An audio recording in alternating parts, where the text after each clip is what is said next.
anybody who could help with our initial date is October 4th, and that's when we're going to be preparing the site.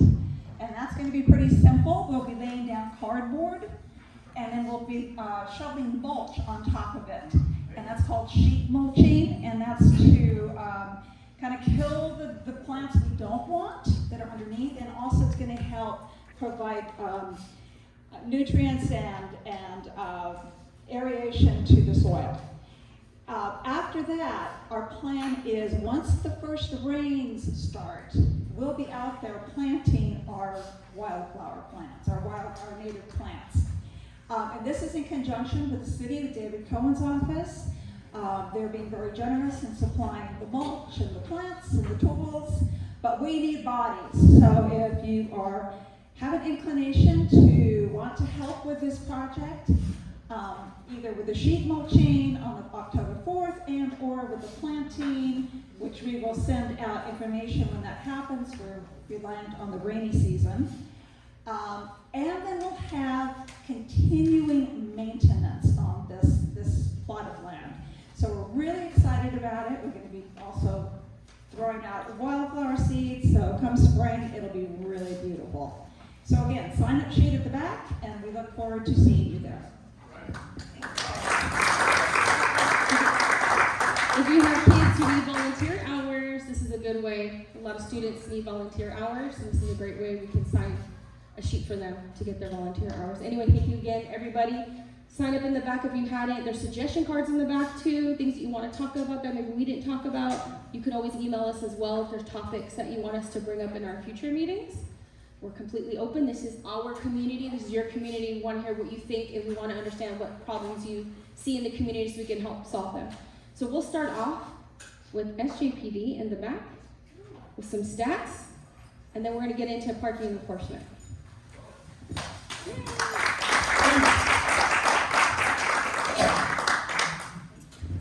Good evening. I'm Sergeant Jim Menard from San Jose Police Department. So I'm your District William and Mary Patrol Supervisor. This is District William where we're at. So to give you an idea of what District Mary and William means is effectively from the 101 freeway east to the foothills, and from Milpitas to Story Road is the area myself and my officer of police. So you're in the midst of us. So I apologize for stats. I got the meeting assignment last moment, so I did not get stats. I got a little map of your area specifically. Okay. So as I look at the map, the thing that jumps out at me is a Safeway.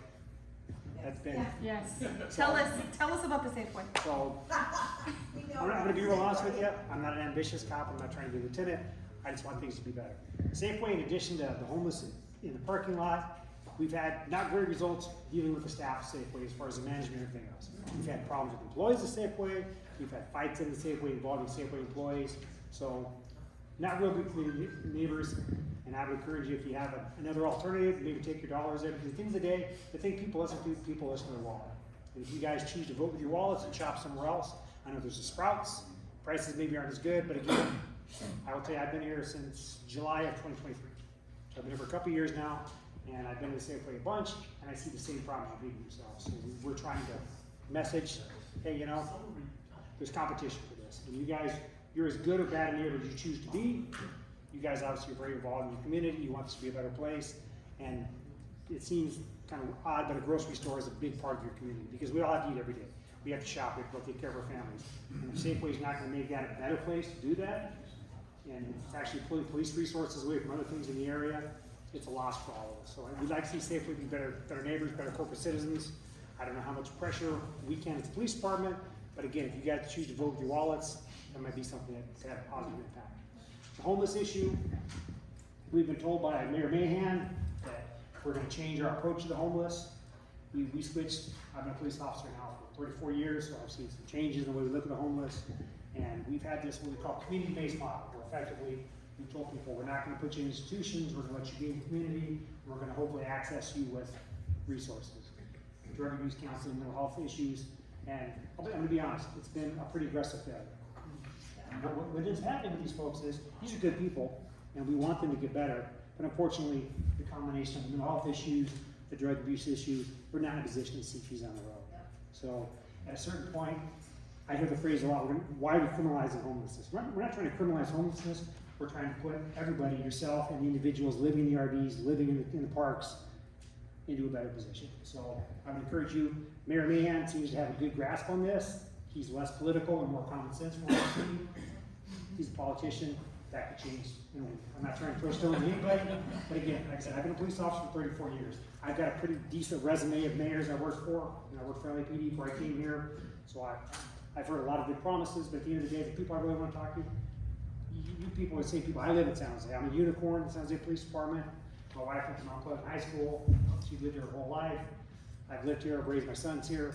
So I feel a little more invested. This isn't a knock on other cops that don't live here. A lot of our cops can't afford to live here, so they're pushed out of the area. But when I see this meeting, I live in Cambria Park. We have the same kind of community groups in Cambria Park. We're trying to achieve the same things. We want a community where we feel safe. Hey, let's go walk the dog. You shouldn't think twice about walking the dog in the neighborhood. And with the homeless issues, and this isn't the homeless or the boogeyman, but these are people dealing with some very serious issues. It's a mental health issue, a drug abuse issue, and if we can put those people in a position where they were ready to accept and make use of these resources we have in place in terms of drug abuse treatment and mental health counseling, it put us all in a better place. The reality is no one's gonna on their own wake up one day, whether it's in the park or sleeping in or they're on either end, and decide they're ready to make a change. When I talk to people, I started my career in 1991 in jail. When I talk to people that had drug addiction problems, they would tell me, I don't like being in jail, but what I do like is I had no choice but to go to counseling. I had no choice but to go to treatment. And it tends to be a path towards, not everyone's gonna get better, unfortunately, but the people that do tend to make that progress tend to sort of have their hand forced. So I'm hopeful that some of the programs that Mayor Mahan wants to put in place, some of the meeting codes we change will hopefully allow us to get those people to a better position, and by extension, everybody in this room in a better position. So like I said, my concerns for your little area, as I look at the map, the homeless people in the parking lot of the community center. You know, before I came here, I was chasing somebody out of the community center parking lot. These aren't bad people, but you can't camp out in the parking lot of the community center. So these are the things that we're dealing with. We have a bunch of things we're dealing with. But the things I think that probably are directly impacting you from what I've seen, again, I've been here for 2 straight years. See if there's a pain in my pants. I wish they were better to do what they do. And the homeless is an issue that we've got to do better with. So if you have any specific things that I can talk to you about that perhaps I haven't brought up or I'm not aware of, I'd like to see that, because the reality is I'm here 40 hours a week, 50 hours a week, this week, but you guys are here 24 hours a day, 7 days a week.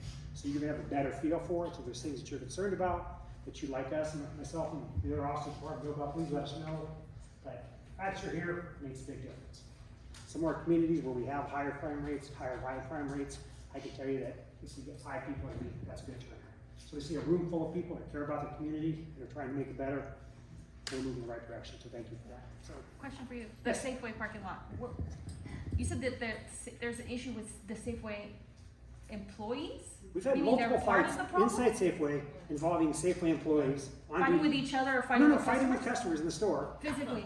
physically fighting, and then when we go to ask for video, we can't get video from the store managers. Oh, So, I mean, okay. you can't make this stuff up.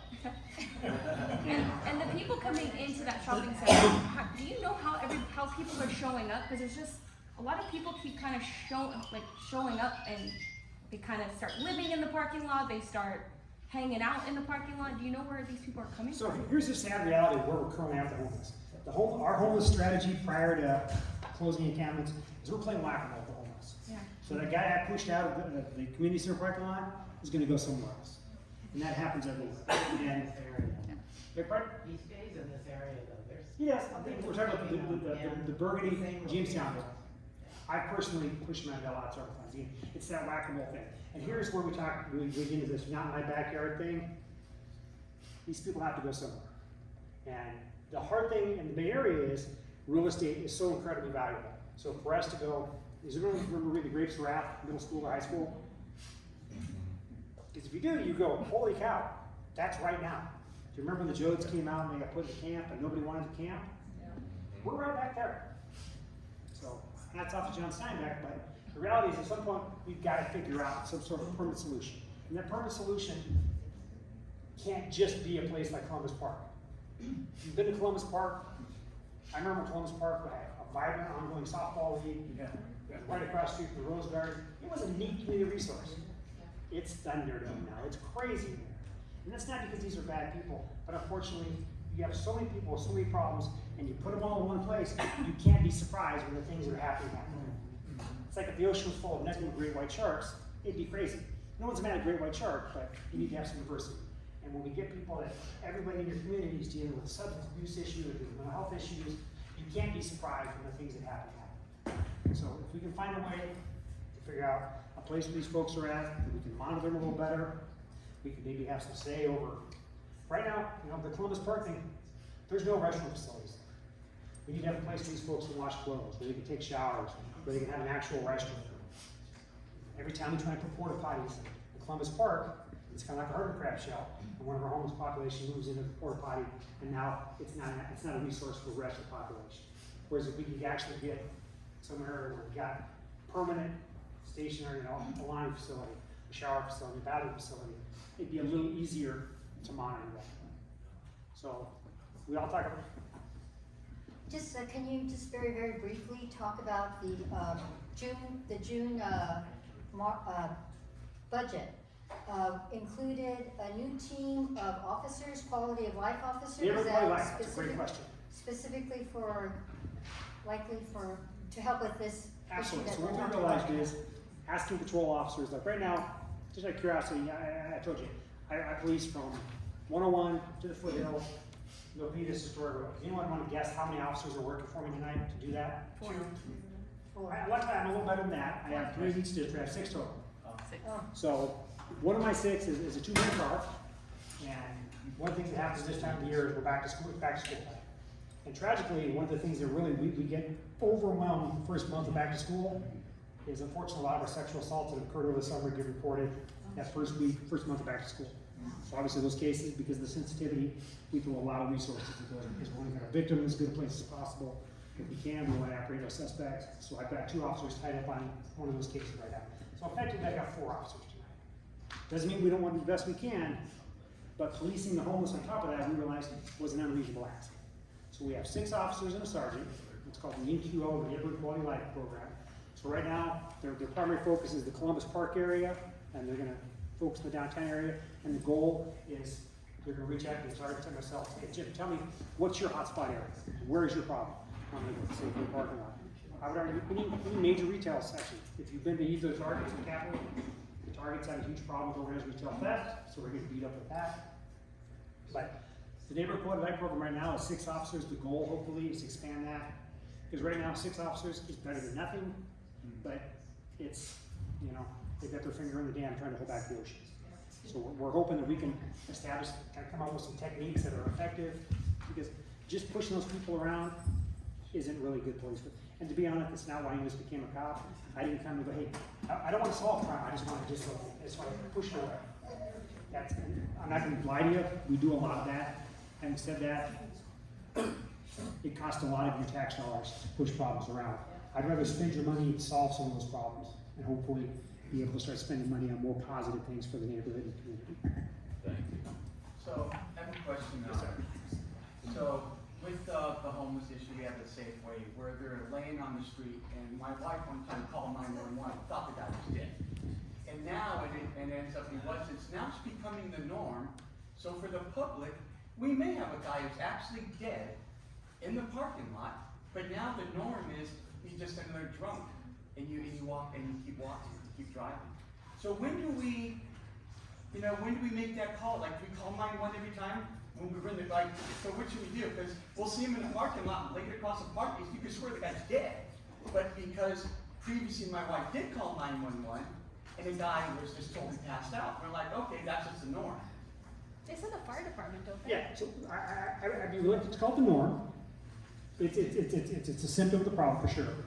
And I'm going to tell you, call the police, because one of the things is, obviously right now, and this is amazing to me because staffing is, we struggle just to hire people to do this job. When I wanted to become a police officer, when I got out of the military in 1989, me and thousands of people would apply for jobs. And I was amazed when I got hired. And now we're begging people to come take the job. But having said that, one of the things we are doing, even without the staffing levels, is we keep track of those calls for service. How much demand is there? Because the reality is, at some point, hopefully things turn around and we'll be in a position where people realize this is an important job, we need to go do this. And we can hire, but if we don't keep those stats, we have no idea what the real demand for police service is. Okay. Because I came to San Jose in 1997. This was the safest big city in America.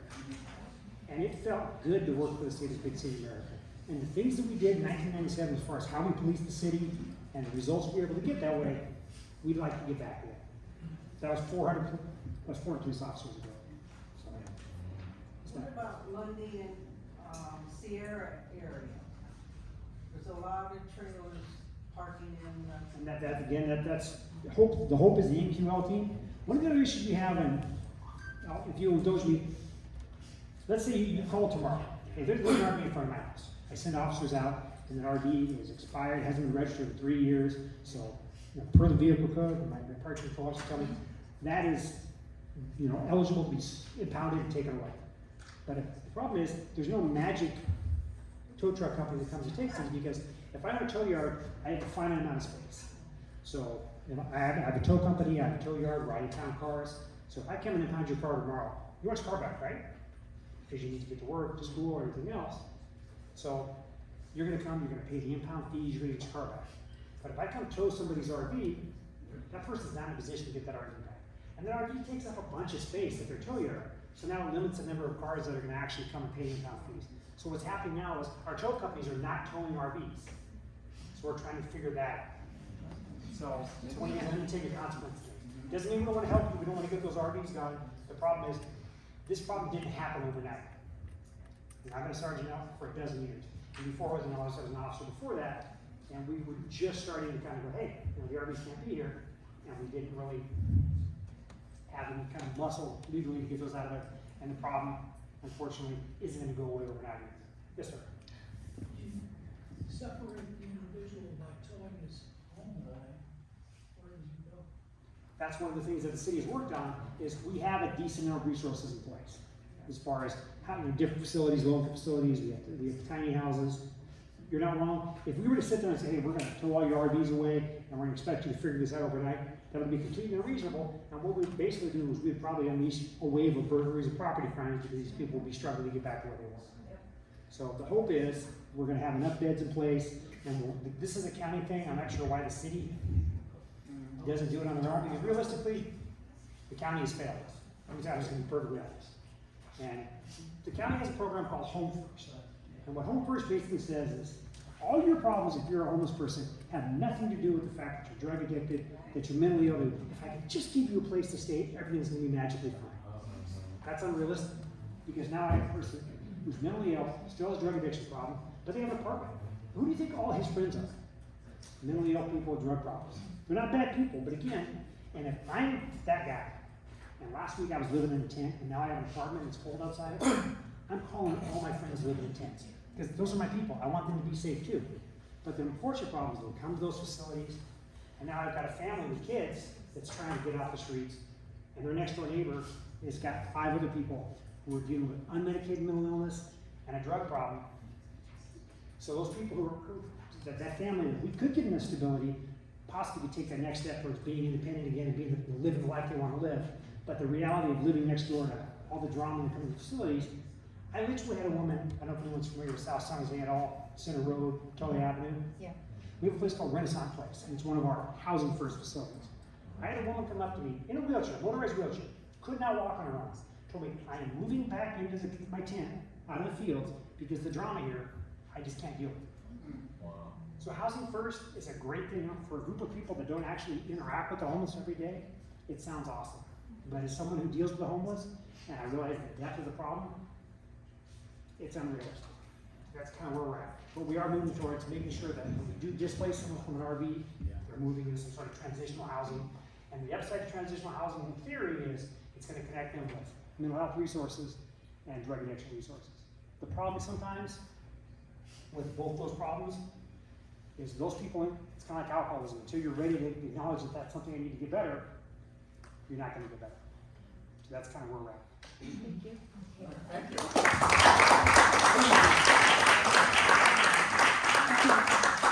We're going to talk about this a lot tonight, but I have to squeeze in one more person before you, because David Cohen, our councilman, popped in unexpected. So I think you might have a couple announcements you want to make real quick before you have to go. Yeah, I mean, there's a few things going on. I can mention that, and I gotta leave soon. I got a early flight tomorrow morning, so I'm heading out. Can't stay too long. right now, just some upcoming events to know about. We have a great summer program called Viva Parks, but also Paint the City. If you don't know about it, it's where the Parks Department sets up in the park and has a teacher that comes out and helps you paint something. I've done it 3 times now, and although it's not great, it's still kind of fun. But the last Paint the City in the city of San Jose will be in District 4 next week on Friday night at Berryessa Creek Park. There's always some extra spaces, even though it's probably full for pre-registration. If you drop in, you'll be able to get an easel. They'll give you a free canvas and paint and let you go have at it, and it's a lot of fun. The next day is the Santos Car Show up in Alviso, one of the best events of the year. If you have ever been up there, you'll know how great it is. So that's from like 8 to 2 or something, or 8 to 3 on Saturday, August 30th. The day after that, on August 31st, is the Pride Parade downtown and the Pride Festival. So another great event in San Jose. We have a lot of great things coming up. As far as development in the area, we just approved an updated development plan for a piece of property next to the BART station on Berryessa Road, across the street. Actually, it's called the Ficino property. There will be a 200-unit apartment building going up starting in October at that site, but also another 200 or 300 units of housing that will go in over the next few years. So we're excited about that. Those are the policy things, or the things going on in the district right now. I have about 5 or so minutes to answer some questions if you want to ask. I can certainly follow up on questions I heard asking the police officer who was here. In particular, I want to address, I know that there's the Lundy and Sierra area, it's on, I always forget the name of the street it's on, but near Vinci Park, but there's a couple streets. They are on the city's list this fall to clear, but the city has 50 streets across the city that they're going through, and they've started that, and they've started with a street in Alviso this month, but they're working through that list of 50 streets. It's a good news, bad news situation. The city, every 6 months, is now doing an inventory of every street in the city, finding out where all the RVs are, ranking the streets as the 50 worst streets in the city, and then spending the next 6 months clearing those 50 streets and then reevaluating. The good news is there's only 2 streets in District 4 that ranked in the 50 worst streets in the city. The bad news is there were only 2 streets in District 4 that ranked in the top 50 streets, which means the streets that you might think are really bad are not really bad and won't be on the list to be addressed in the next few months, but we continue to certainly let people know about other locations in our district that need to be addressed and have issues and need cleanup work. I know that we always refer to this as a whack-a-mole problem. I heard another term today, the leaf blower solution, which is basically making blow the leaves from here, but they go over here. And so that is the issue the city's dealing with.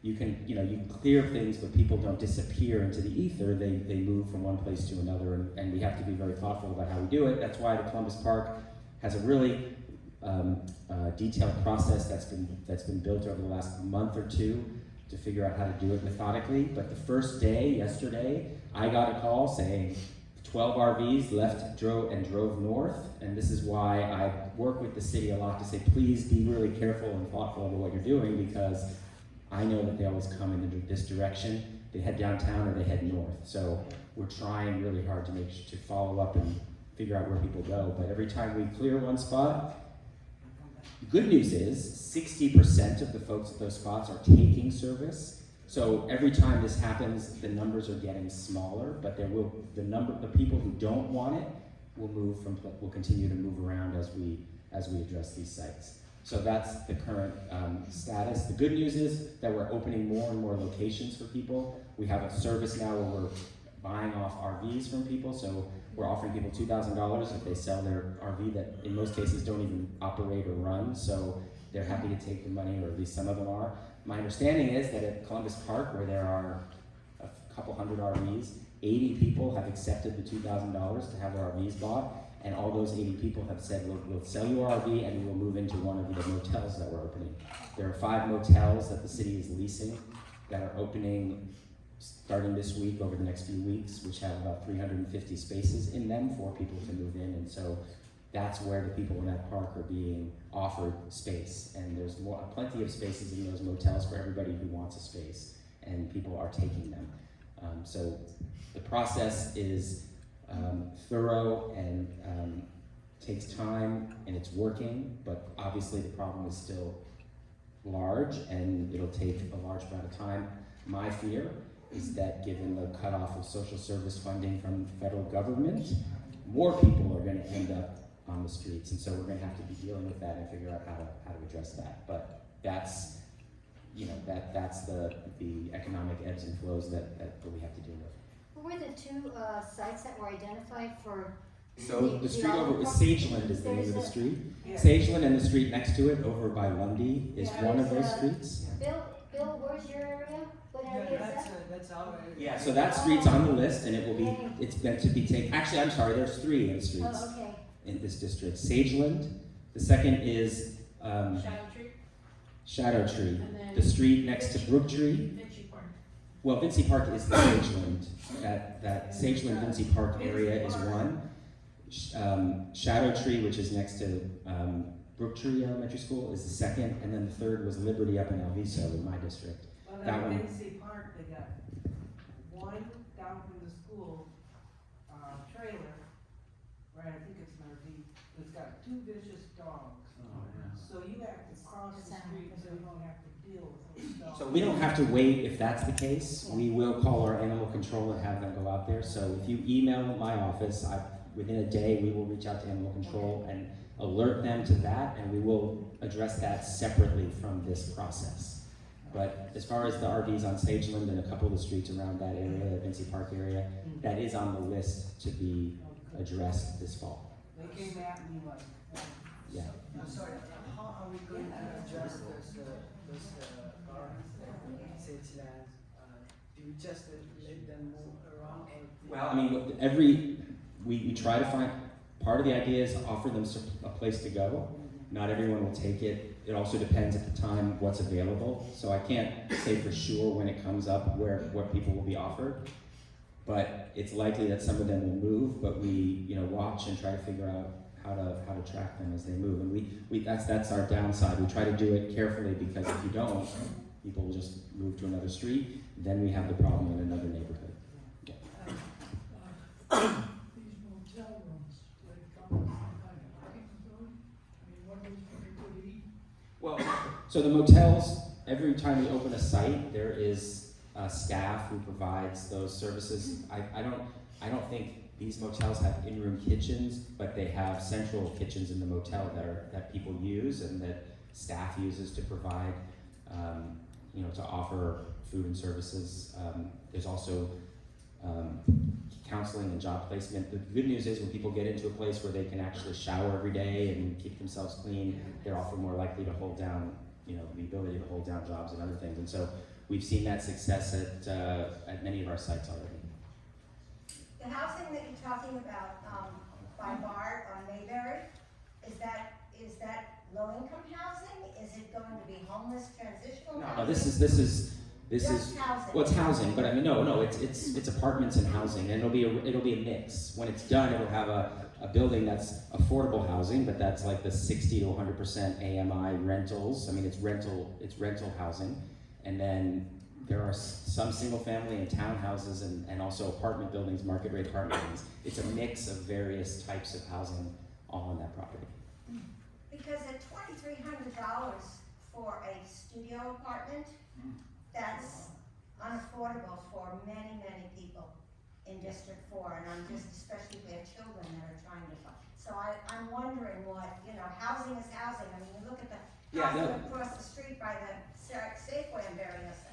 Do you know how expensive that is? Right. None of those were affordable, but the first 220 units getting built starting this October are deed restricted affordable. Now, how affordable?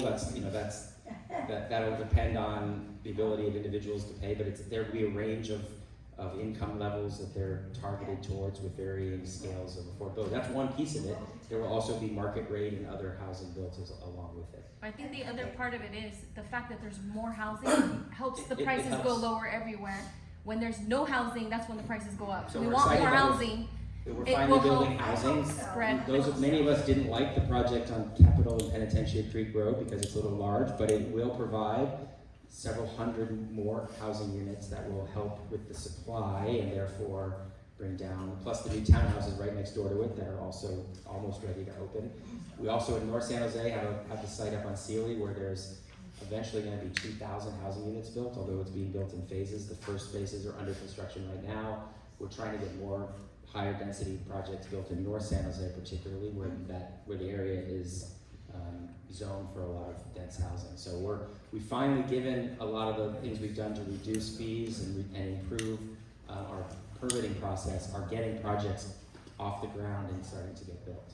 Which last year, unfortunately, in the city of San Jose, not a single housing project got started. So this year, we're actually seeing, even in just this district, we're seeing housing projects start going under construction. So from the June budget, about the extra officers, and they're gonna have a new policy, how they're gonna enforce, like, basically like a 3 strikes you're out kind of idea, has that been implemented?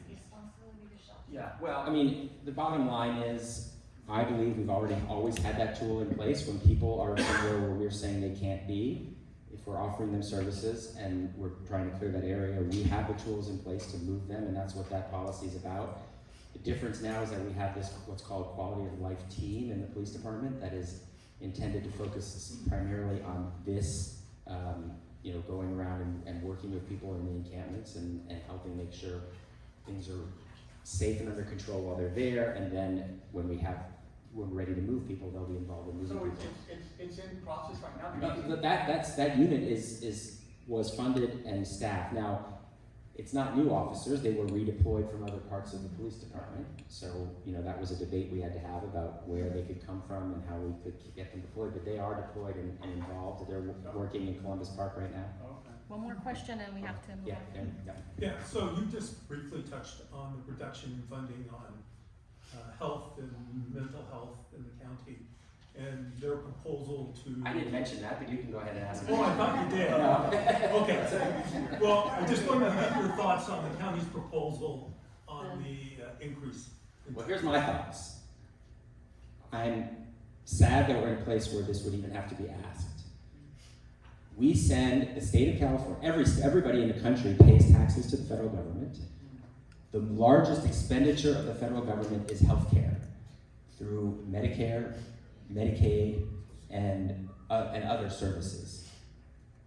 This year, Congress decided that it was more important to fund the tax cuts and to cut $800 billion from the healthcare spending. That's our tax money. We send it there, and we're supposed to get it back in the services that we get. Now, California, you may already know this, California unfortunately, we're what people call a funder state. We send our tax to the federal government, and already we only get about 85% of it back to California. Many other states get 120% of what they pay back from the federal government. We already get less than we spend. This is going to cause us to get even less. The county hospital system, obviously, and not just the county hospital system, but all hospitals in the country rely on people who have either private insurance or Medicare or Medicaid to pay the bills when they show up at the hospital. Hospitals across the country are going to close. That's the truth of it, whether, not just here, but across the country, because they won't have the resources. The county has predicted that this is about $1 billion a year in lost revenue to their system. The feeling is that we have the resources in this county to step up in a temporary way to fill that gap, even though it's distasteful to me because we already pay those taxes to the federal government. We should be getting it from them and not having to backfill the lost revenue. The alternative, I believe, is that our hospitals will close, and every one of you who may need an emergency room or a hospital at any one time may find yourself in a long wait or with unhappy to have a space. And so I think, unfortunately, it's something that we have to suck up and do, but I wish we didn't have to. Thank you. What you're saying is that if the tax does not fund, that you will, the local hospitals like Alexian or whatever, like regional, at regional will be affected, and Alpina's one. So you're saying those are very good likelihood of being closed? There will likely be a reduction of service at our hospitals. I can't say what will close or what won't. I mean, I don't know the outcome, but yeah. Thank you for being patient. Okay, we have parking enforcement. So get ready. We'll probably have lots of questions. We have about 20 minutes left. I think you guys have 10 minutes of content. So let's party. Hello everyone, good evening. My name is Genaro Villarreal. I am a senior traffic officer with the City of San Jose's Parking and Compliance Unit. It's my counterpart here, Senior Talavera. First of all, thank you for having us here. I personally attend community meetings throughout the San Jose, and the department and I believe this is a good way to communicate with the residents of San Jose. We don't often get to do this, so we take advantage of it. Present ourselves here, kind of describe what the department does, what some of the duties our officers entail, and services we provide to the community. But most importantly, we connect with you and try to get feedback and answers in ways that we can assist you better in certain areas. You know, special attention to certain streets that may need special attention. Since we've been here, we've already talked about, you know, items that are affecting the community. Council, police chief, talked a little bit about the current issues that we're having throughout all of San Jose, not just here in this area. It's a challenge for our department and for the city. Before we get into any questions, I'll go ahead and just briefly describe what our department entails, some of the duties that, like I said, our officers perform. So we are in the Department of Transportation for the City of San Jose. We are a 24/7 operation. We patrol all of San Jose. We try to do this effectively at least twice each street throughout San Jose within the month. We are limited with officers. We currently have 45 officers for the City of San Jose. Some cities like San Francisco have officers up to 300 officers that enforce all of San Francisco. So to say that we're short-staffed, like a lot of the other departments within San Jose, it's an understatement. I believe if we really want to provide an effective service to the community, we at least need to double our officers to provide, you know, the service that the San Jose deserves. And some of those duties consist of, you know, we have a core officer that focuses in the downtown area, enforcing the meters. A lot of people think that we just enforce meters, but we do a lot more. Like I said, we do patrol all of San Jose. We visit schools. We enforce residential permit areas. We enforce street sweep areas. We provide tow support for construction workers. We do traffic control. We have contracts with the City of San Jose earthquakes. We provide traffic control for special events downtown. So we do a lot for the City of San Jose, not just downtown like a lot of people say. Certain departments are impacted more than others, and I'm sure we're going to have some questions about that, which is obviously the vehicle abatement program that the city offers. Council and PD touched a little bit about, you described what the program right now is called the Olive Program. I'm not sure if you guys are familiar with that. If you haven't done so, I strongly suggest you download the 311 app. That's a great tool to have to report vehicles in your area that you feel are abandoned. There's a lot of stuff you can also graffiti, lights that are out, but it's a great tool to have. I really recommend that. Just a little bit on the Olive Program. Like they said, the city did a survey throughout the San Jose. They established areas that were a little more connected with vehicles that are being lived in, whether they're RVs or vehicles.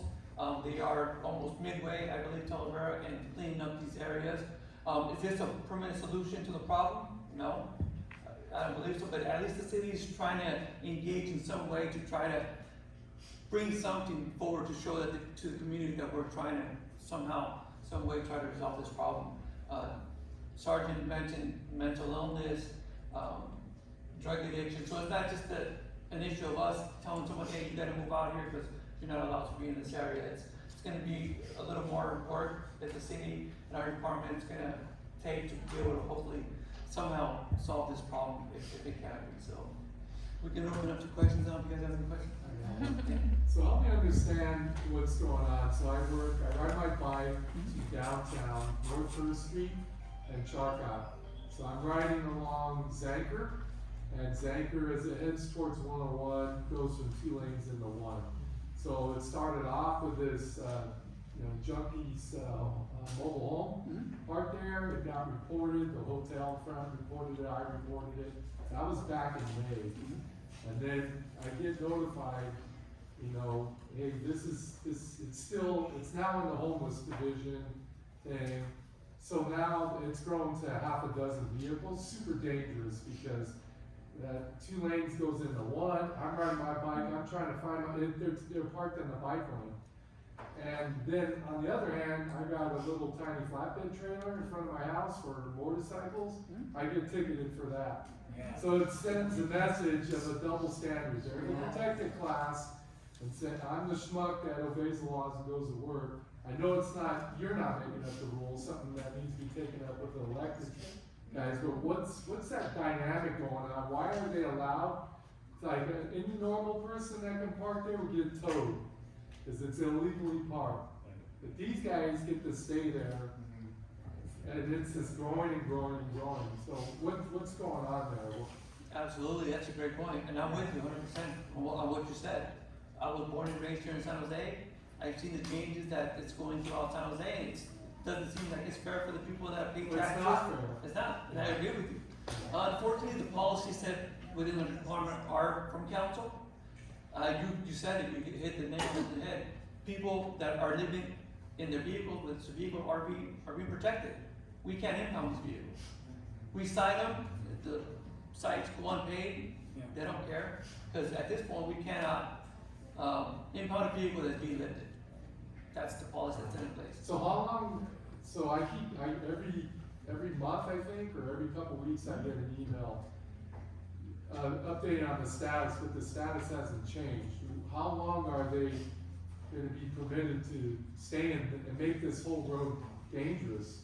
It's become a choke point right there. Absolutely, and what we can do is we can take down, I think my partner took down the location, what we can do is we can create, it's called an detection slip, and I can have officers respond to there and issue citations to those people that are illegally parked. And hopefully, that'll, some of these people do have registrations that are current, and if they get tickets, they'll have to pay them for the registration. So we'll take that and we'll send officers to get special attention to that location and start issuing citations for those.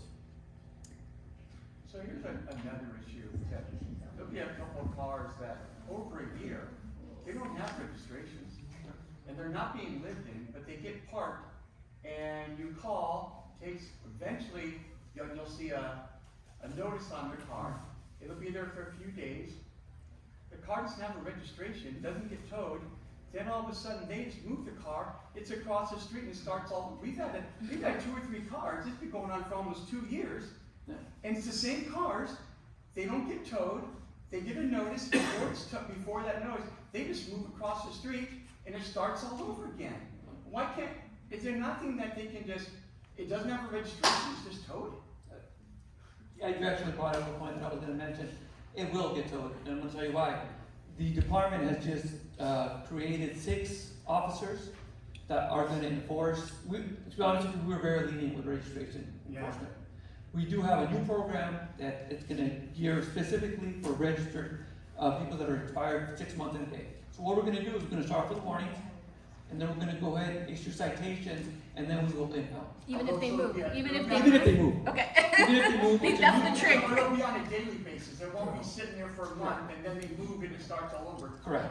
It has nothing to do with moving. It's gonna be solely based on expired registration. Okay. If they're gonna be expired 6 months in a day, they're gonna be cited and impounded, and that's a new program that just started. Nice, okay.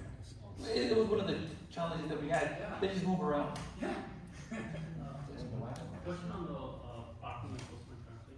So on the Freeman and Toyon Avenue, when we try to turn onto Toyon, if there are cars or trailers parked in the corner, we're not able to see the oncoming traffic.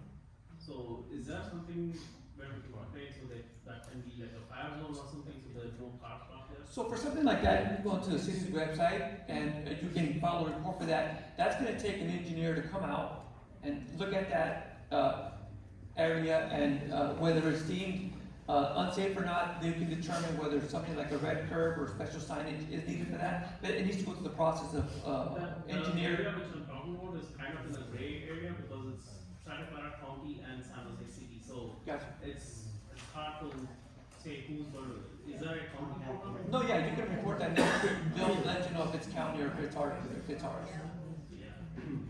Yes, ma'am. So the new program that I thought was supposed to start August 17th for the RVs, yes, so what I read, if you can confirm, that if it's a lived-in RV, that you will actually be able to get San Jose PD to come out and assist with getting the people to move out, is that correct?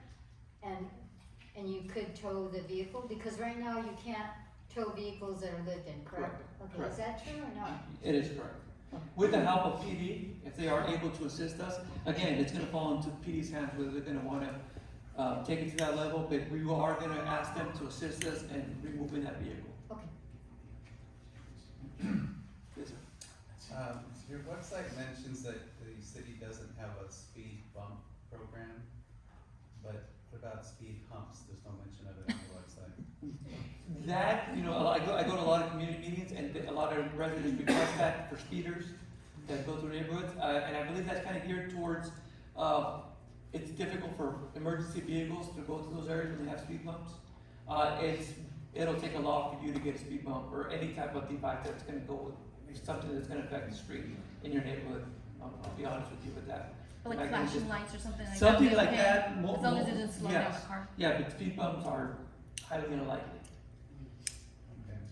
Yes, sir. Question, what can you do about a situation where a person will come into a neighborhood, they'll spend the night in their car, okay, and then they'll leave every day and return the next day? Are they in violation of some code by living in their car? And I'm seeing this from the perspective of maybe this person who's had hard times is living in their car, they feel that this is a safe area to sleep in, so they do that. But it brings consternation to the residents who observe these people. Are they observing me? Are they Absolutely, yeah. There's soliciting concerns, right? information? Yeah. So what can one do about that? You can use the city website to report vehicles that are being stored on the street, or whether they're living on it or not, or you can report those vehicles. And sometimes when we come out and mark these vehicles for storage, people usually get the hint and they'll move somewhere else. I'm just saying that these people are moving frequently. So they are moving their vehicles. So by law, there's nothing we can enforce by that, because obviously the public streets are open to anyone to park. And live in. It sounds dangerous. Yeah. Yeah, okay, It's okay, it's in San Jose. thank you. Yeah, definitely, it's a very challenging time for San Jose, like I said, it's everywhere. There's RVs, there's people living in their vehicle. Hopefully with these programs that the city's rolling out, they're gonna try to, we have programs, I think Berryessa has a living program, where by the flea market, they had house empty RVs. RV stay sleeping site. Yeah, exactly, so hopefully the city will be able to come up with more of those, try to, encourage some of these RVs or people that are living in their house to move out of the residential areas. I have a question. Yes, sir.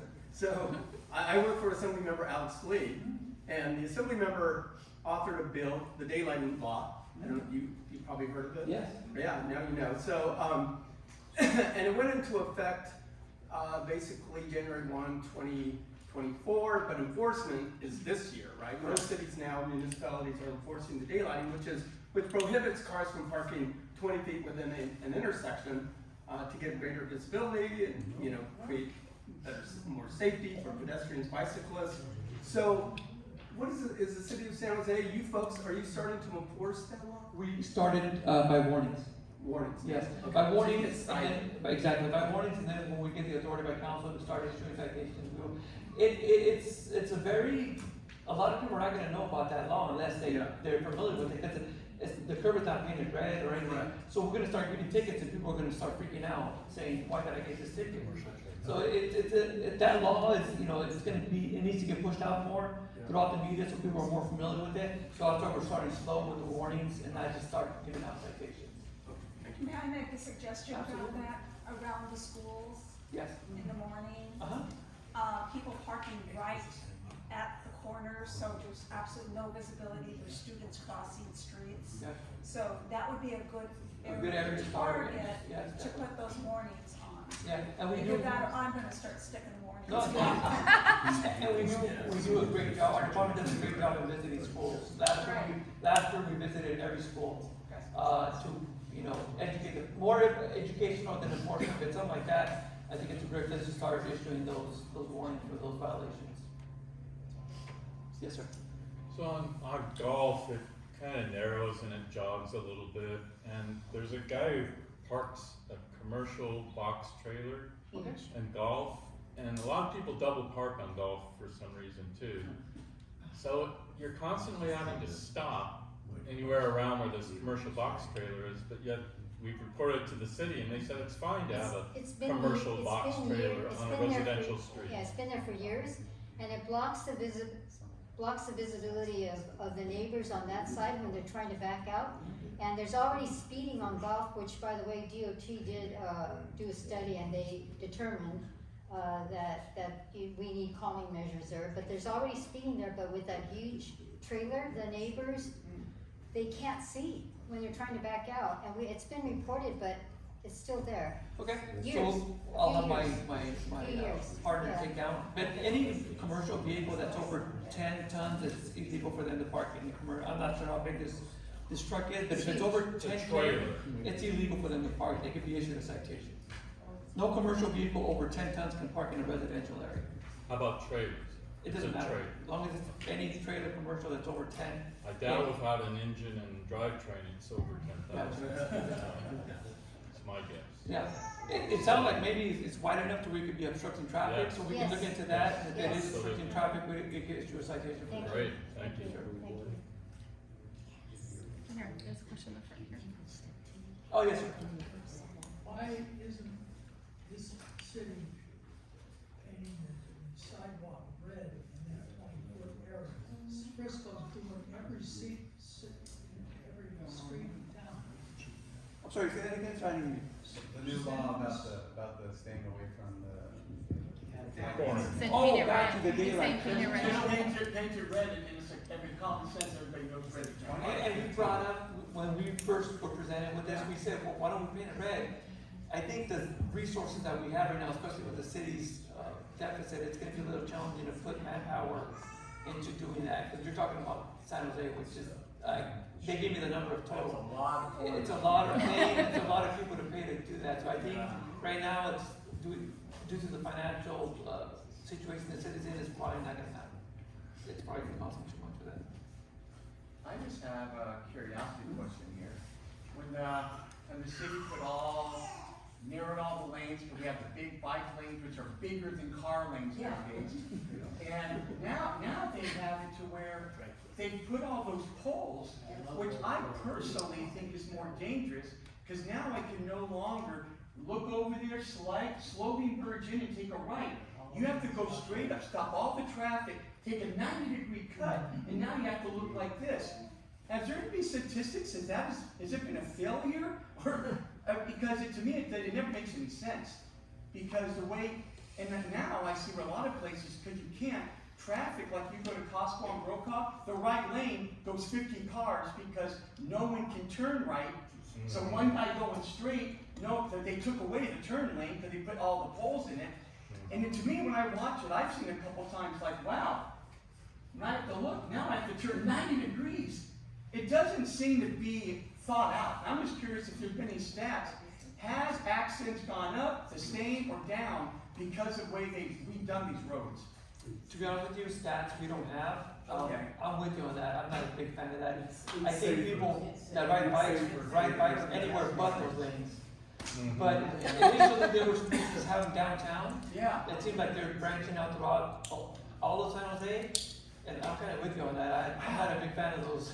We're going down the road the other day. It's a pretty, I felt right, it's a pretty fast looking expressway. And you can't merge in, so someone comes up and hits the brakes so they can make their 90-degree turn. Everybody's hitting their brakes. Yeah. I just know this can't be good. Yeah, that's a good Yeah, question. But I see it growing. I see it growing. We're out of time. You have one more question, and then we have to. Did you have a question in the back? I was gonna, And we're gonna wrap up. Well, I was just gonna say, I ride my bike to work, and it's much safer, because instead of people just going into that lane, now they're forced to stop and look, so they don't cut me off. I wish more people would do that bike lane though. I know. Or it's even when people you're online. walking, you have to get off your sidewalk because it's so grown up with weeds Yeah. that saves us from getting hit. Yeah. Because we have to walk. Oh yeah, there's different. I just wonder about like when I see people almost get rear-ended Yeah. because the person coming up can't slowly merge over. They have to come to a stop. 90 cut, but yeah. Well, thank you for having us, guys. Appreciate it.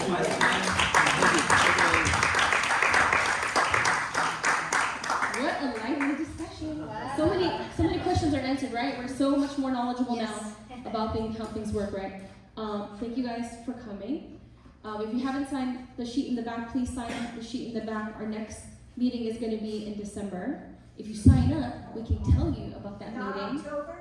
Not October. None of us are available to lead a meeting in October, so December next meeting, and we'll probably do something fun, maybe for the holiday. We had to discuss. Hopefully you found this meeting helpful. If you did, please tell your neighbors, tell your friends, so that we can have more people come. Because the more we're engaged, the more we can make a difference in the community. As you can see, we have a lot of our representatives coming, and they care about what we think, and they're listening to our questions. So the more we can kind of get engaged, the better off we are.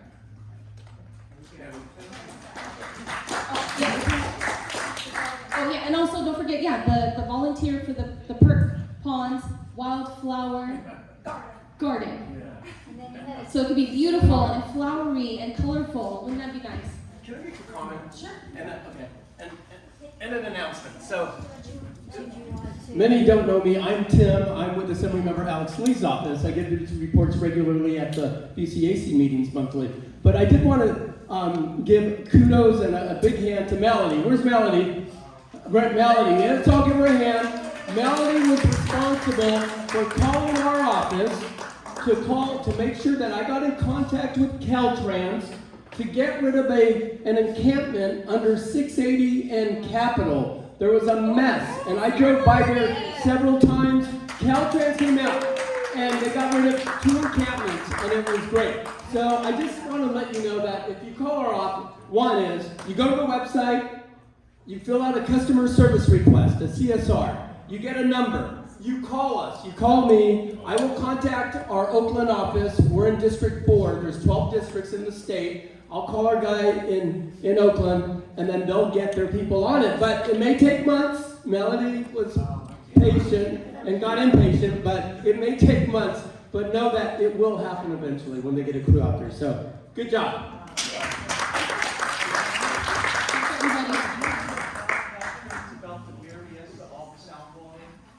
Yeah, we could talk to this. nothing's been done in all this time, yeah.